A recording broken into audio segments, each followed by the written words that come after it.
వీక్షకులందరికీ నమస్కారం. జూన్ నెల 2వ తారీఖు దేవగురువైనటువంటి బృహస్పతి కర్కాటక రాశిలోకి సంక్రమణం చేయబోతూ ఉన్నారు. మిథున రాశిలో ఇప్పటివరకు ఆయన సంచరించి జూన్ 2వ తారీఖు నుండి సాధారణంగా అయితే మాసార్ధత కుజః గురుర్ ద్వాదశ మాసాని అన్నారు. అంటే గురుడు ఒక రాశిలో 12 మాసములు తన యొక్క సంచారాన్ని చేస్తారు. అసలు లెక్క ఏంటి అంటే మన పూర్వీకుల యొక్క బుర్ర ఎంత గొప్పది మీరు పరిశీలన చేయండి. గురువు మేషరాశి నుండి మొదలుపెట్టి మీనానికి వెళ్ళి మరలా మేషానికి వచ్చేటువంటి అంటే 12 రాశుల్లో ఎంతకాలం సంచారం చేస్తారు అంటే ఒక్కొక్క రాశిలో ఒక్కొక్క సంవత్సర కాలం పాటు ఉంటాడు ఆయన. 12 సంవత్సరాలు పడుతుంది అంటే మేషం నుండి మళ్ళా మేషానికి రావడానికి. ఇక్కడ సైంటిఫిక్గా కూడా మీరు అబ్జర్వ్ చేయండి. సూర్యుడి చుట్టూ గురుడు తిరగడానికి పట్టేటువంటి కాలం 12 సంవత్సరాలు. మన భూమి సూర్యుడి చుట్టూ తిరిగి రావడానికి ఎంత టైం పడుతుంది? 365 రోజులు టైం పడుతుంది. కానీ గురుగ్రహానికి ఎంత టైం పడుతుంది? 12 సంవత్సరాలు టైం పడుతుంది. అందుకనే భూమి మీద ఉండేటువంటి వాడి కాలమానానికి బృహస్పతి గ్రహం మీద ఉండేటువంటి కాలమానానికి వ్యత్యాసం ఉంటుంది. ఇప్పుడు దేవగురువైనటువంటి బృహస్పతి కర్కాటక రాశిలో ఎంతకాలం ఉంటున్నారు? 12 మాసాలు ఉండాలి. అంటే 1 సంవత్సర కాలం పాటు ఉండాలి. కానీ ఈ సంవత్సరం ఏమవుతోంది?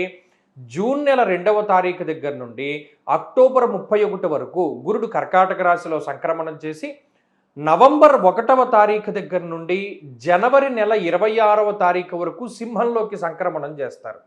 మరలా జనవరి 26వ తారీఖు నాడు కర్కాటకానికి వచ్చి మళ్ళా జూన్ నెల వరకు కూడా ఆయన కర్కాటకంలో సంక్రమణం చేస్తారు. నిజానికి చెప్పాలి అంటే ఈ స్థితిని కొంత విపరీతంగా అభివర్ణించింది పంచాంగ సరళి అనేటువంటి గ్రంథం. ఏకస్మిన్ వత్సరే జీవే రాశిత్రయముపాగతే కుణై సప్తకోటిభిః. అంటే ఒకే సంవత్సరం ముందు గురుడు 3 రాశుల్లో సంచరిస్తూ ఉంటే దానివల్ల ఈ భూమండలం మీద 7 కోట్ల పీనుగులు లేచును అనేటువంటి విషయం పంచాంగ సరళి అనేటువంటి గ్రంథంలో చెప్పారు.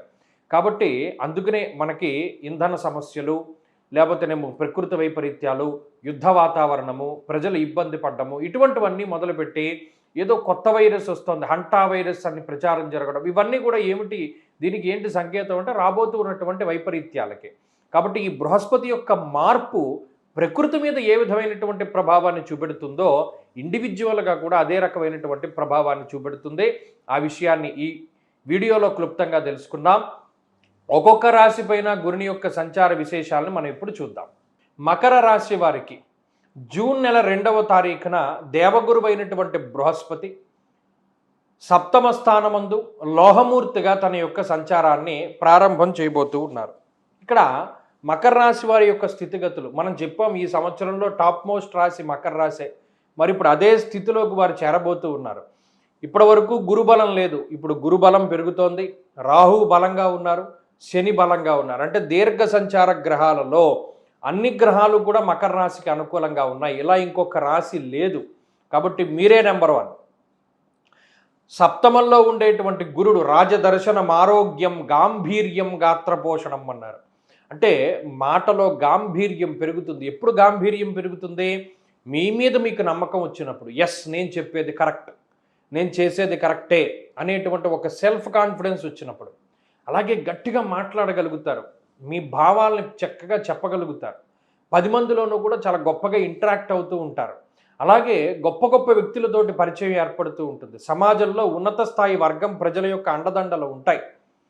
రాజదర్శనం, ఆరోగ్యం అంటే సమాజంలో రాజు అనేటువంటి స్థాయిలో ఉండేటువంటి, రాజు అంటే పేరు అనుకున్నారు కాదు, అంటే ఓ ఎమ్మెల్యేనో, ఎంపీనో, మినిస్టరో, లేకపోతే ప్రైమ్ మినిస్టరో, లేకపోతే మంత్రో, లేకపోతే సెంట్రల్ మినిస్టర్, ఇలా మినిస్టర్స్ ఉంటారు కదా, వాళ్ళు రాజులు అనమాట. వారితోటి పరిచయాలు, లేదా సమాజంలో ఉన్నత స్థాయి వర్గంతో పరిచయాలు, లేదా గవర్నమెంట్కి సంబంధించినటువంటి పనులు అత్యంత శరవేగంగా పూర్తి అవుతూ ఉండడం, గవర్నమెంట్ నుండి మీకు రావాల్సినటువంటివన్నీ సకాలంలో వస్తూ ఉండడం, అలాగే క్రియాశీలకమైనటువంటి పాత్ర మీ కుటుంబంలో పోషిస్తూ ఉంటారు. గురుడు యజన, కీర్తి, గృహ, కాంచన, పుత్ర, వస్త్ర, అశ్వాధికారకుడు. ఈ గురుబలం పెరగడం వల్ల వివాహాది శుభకార్యక్రమాలు జరుగుతాయి, బంగారాన్ని కొనుగోలు చేయగలుగుతారు, ఇల్లు కొనుక్కోగలుగుతారు, ఇల్లు కట్టుకోగలుగుతారు, అలాగే దైవ దర్శనాలు చేయగలుగుతారు, మరీ ముఖ్యంగా వాహనాలు కొనుగోలు చేయగలుగుతారు. గతంలో తాకట్టు పెట్టినటువంటి వాటిని విడిపించుకోగలుగుతారు. అలాగే ఏదైనా సంతానానికి సంబంధించినటువంటి సమస్యలుంటే అధిగమించగలుగుతారు.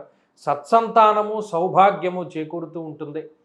అలాగే అనుకున్నటువంటి పనులన్నీ చక్కగా పూర్తి చేయగలుగుతూ ఉంటారు. మానసికంగా ఉత్తేజంగా ఉండగలుగుతూ ఉంటారు.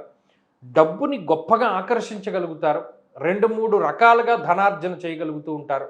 అంటే ఇప్పటివరకు ఉద్యోగంలో ఉండేటువంటి వారు ఇంకోటి ఏదైనా వ్యాపారాన్ని ప్రారంభం చేసి ఆ వ్యాపారాన్ని సక్సెస్ చేసుకోగలుగుతారు.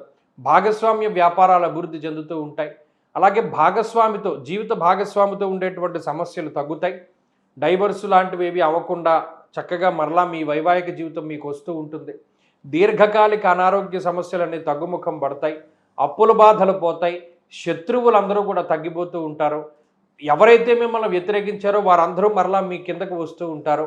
మీ సలహాలు సూచనలు పాటిస్తూ ఉంటారు. అన్నదమ్ములు, అక్కచెల్లెళ్ళు ఇలా తోబుట్టువులతో ఉండేటువంటి సమస్యలు తగ్గిపోతాయి. వారు మీకు ఇవ్వవలసినటువంటి పిత్రార్జితాన్ని సకాలంలో మీకు ఇవ్వగలుగుతారు. అలాగే మీరు ఇన్వెస్ట్మెంట్ చేయగలుగుతారు. రకరకాలైనటువంటి వాటిలో పెట్టుబడులు పెట్టగలుగుతారు. దేశాంతరాలు వెళ్ళగలుగుతారు. చదువు రీత్యా, ఉద్యోగం రీత్యా చక్కగా బయటికి వెళ్ళగలుగుతారు. దేశం దాటి ప్రమోషన్లు వస్తాయి. ఆశించినటువంటి చోటుకి ట్రాన్స్ఫర్లు వస్తాయి. టీఏడిఏలు వస్తాయి. అలాగే ఇంక్రిమెంట్లు వస్తూ ఉంటాయి. బోనస్లు వస్తూ ఉంటాయి. అలా ఈ సంవత్సరంలో గురుడు మార్పు ద్వారా మిగతా గ్రహాల తాలూకు అనుకూలతల ద్వారా ఎంత చెప్పుకుంటే అంత శుభ ఫలితాలు వస్తూ ఉంటాయి. ఇవన్నీ కూడా మకర రాశి వారు అనుభవిస్తారు. ఇది వారికి స్వర్ణయుగం.